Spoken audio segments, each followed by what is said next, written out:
Do you want to learn how to make your brain stronger and keep your cognition intact for a long period of time? And not just that, protect your brain from conditions like dementia and Alzheimer's by doing very simple, very basic activities.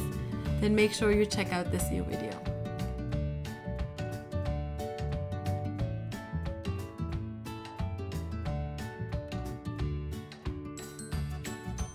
Hello friends, welcome back to my channel. Today we're going to talk all about our brain. What are the best exercises and activities that we can do for our brains to keep them more active, more stronger, more healthier, especially as we age. And by doing that, we're reducing our risk of dementia, Alzheimer's disease, and many other brain conditions. So let's go. In this video, I'll be touching a few categories of things that we can do which can help make us brain stronger and help us age in a healthier way, keeping our cognition intact for as long as we can. So the first category I'll be talking about, the first thing that I'll be talking about is games, playing sudoku, crossword, number games, puzzles, etc. The second big category that I'll be talking about is learning a new language, basically expanding your vocabulary of words. The third thing would be learning a new skill, getting a new hobby, and things like that. The fourth big category that we'll discuss is learning to play a musical instrument, listening to music, different types of music. And last but not least, we'll talk about reading books, how reading books and discussing books with other people can have a beneficial effect on your brain as well, such as joining a book club. So let's start by talking about the effects of playing games such as puzzles, word games, jigsaw puzzles, memory games, and its impact and effect on our brain. So there was an article that was published in the International Journal of Geriatric Psychiatry, and where the research was done in UK, where they looked at about 19,000 participants, and and their ages were between the age of 50 to 95 years of age, and they were asked to perform 10 cognitive tests. Ranging from word matching to number puzzles every single day. And they were also asked to, they were asked that, how often do you do puzzles in your daily life? Is it daily, monthly, weekly, or you never do puzzles?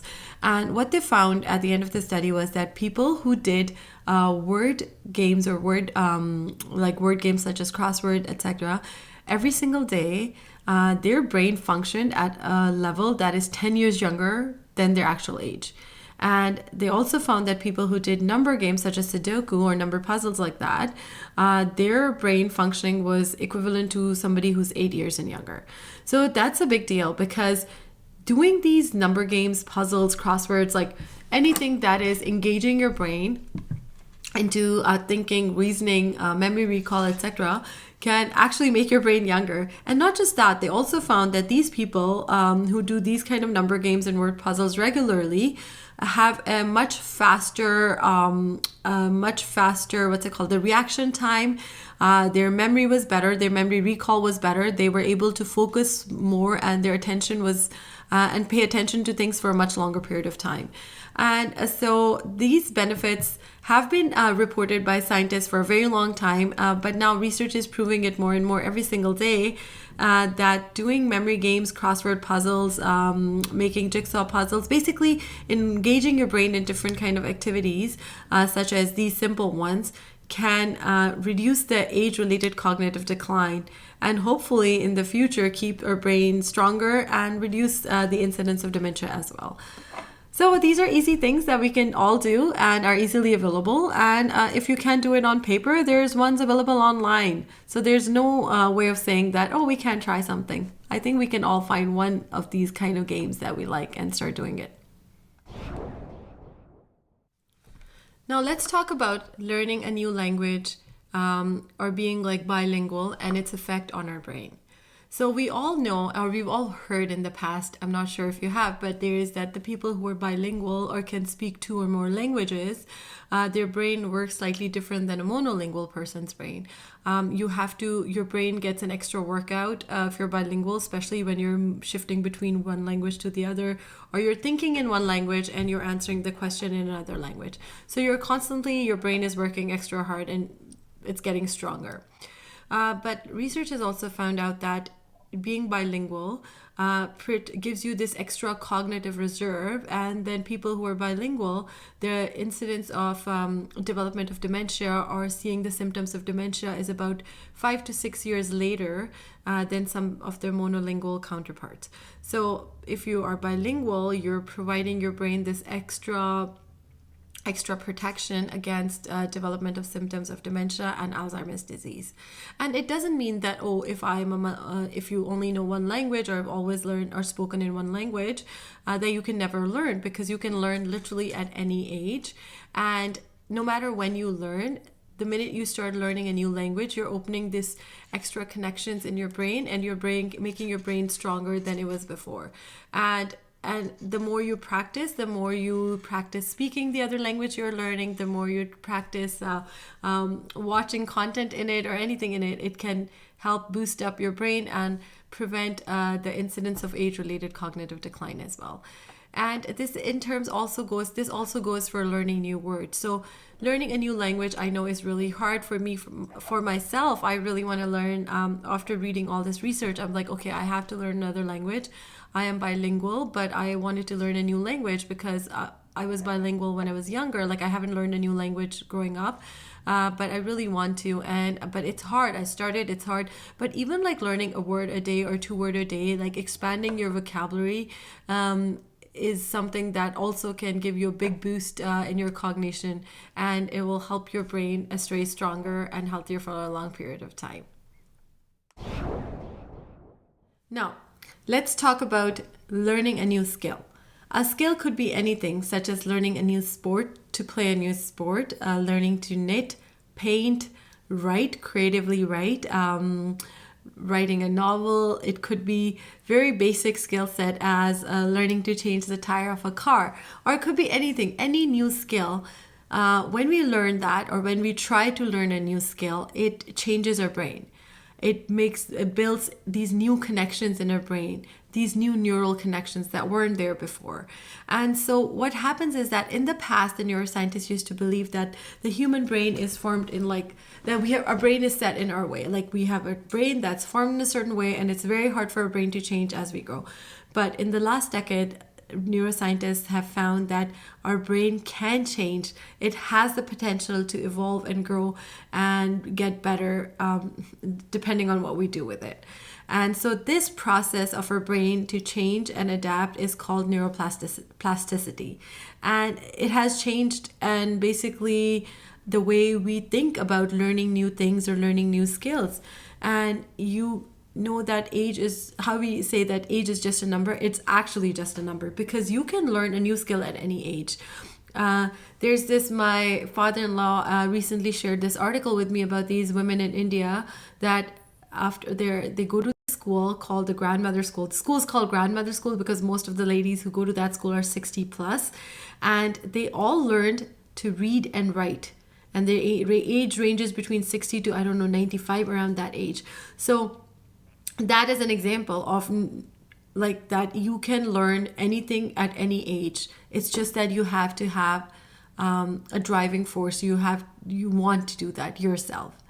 And so how can we learn a new skill? And we can set certain habits, like say try a new class. If you thought that you might like to paint, try a painting class, learn how to paint. If you always wanted to sew, knit, do something like that, try a class, take online free YouTube tutorials. There's so many of them. Try learning a new sport. And all these things are going to have amazing beneficial effects on your brain and can help our brains younger for a much longer period of time. And in the end, neuroplasticity, this process of changing our neural connections and building more neural connections by learning new skill set, leads to reducing the incidence of age-related cognitive decline. So in the end, is preventing us from developing dementia and Alzheimer's and keeping our brain stronger. So learning a musical instrument has also found to have really good effects on your cognition. The studies found that learning a musical instrument at the younger age can help can enhance your cognition, enhance your cognitive reserve if you're doing it at a younger age. And at an older age, learning an instrument helps develop the part of the brain that is associated with coordination. And so therefore, like if you haven't ever learned a musical instrument, it could be anything that you want to try. Maybe this is the time to start learning something. Or if you're it's weird because I'm saying to learn lots of things like new skill, new musical instrument, take up learning a new language. But I'm just saying that so you can at least pick one of the things that you're interested in and start with that. Now let's talk about the benefits of reading and its effect on our brain. So we all heard our parents telling us to read and read more while we were growing up, and there's a very strong link between reading and memory retention, especially as we age. Reading books from a younger age is great, and if you keep this habit while you're growing older, it helps in preserving your cognition for a much longer period of time, and also helps with memory recall. And the best part about reading is that you just expose yourself to all these different to a whole different world, and you have to imagine the characters. And like for example, watching a show means you're actually it's a passive activity to watch TV or shows, but in reading you're actively engaging your mind in thinking about the plot, and also kind of imagining how the characters look like or how the scenario is. And to get the best benefits out of reading is to share what you're reading with other people. And a very good example of that is joining a book club or starting your own book club, where you will be introduced to different genres of books, because maybe you're used to reading one certain types of books, but being a part of book club will force you to read different genres, and not just that, different types of books. And also you will discuss it, so you will have to think about the book that you read. You will have to kind of retain that in your mind, and use your memory to recall it at the time of discussion when you're discussing the book with others. And all these benefits, all these things will benefit your brain and help preserve your cognition and preserve your memory for a long time as well. So now that we are near the end of the video, I really wanted to talk to you about what all that I've said. Like basically, I want to say that I know that I have given you a lot of information about a lot of new things to try and do, from playing a crossword puzzle to sudoku, to playing board games with your kids, to learning a new language, to learning a new skill, a new sport activity, new hobby, take up a new hobby such as knitting, painting, anything you like, learning a new musical instrument, reading more books, joining a book club. So these are a lot of things. But the main purpose that I am sharing all this with you is that I know these are a lot, but if one of these things in this, like one of these activities, they resonate with you, then I would say just start with that and start doing it, and you might start enjoying it. The more you practice, the more easier it'll become. And while you're doing this, not just that you're enjoying yourself, you're also making your brain healthier. So I think each one of you should sit down today and make a list of things that you've always wanted to try, and start with the top one on your list, and do it, and see how it makes you not just happier, but your brain stronger as well. Thank you so much for watching my video. It means a lot to me. Please share with your friends if they're interested in learning new stuff as well. And don't forget to subscribe, and I can't wait to see you again in my next video.